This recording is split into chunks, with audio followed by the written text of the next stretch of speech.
Hey, deserving listeners. Today's episode is just for patrons of the podcast. This episode is with Bob. We recorded it earlier.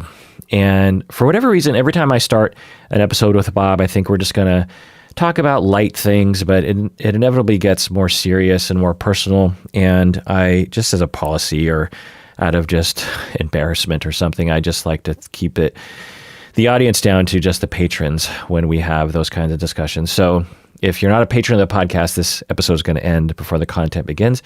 If you want to hear the full episode, you have to become a patron of the podcast by going to patreon.com.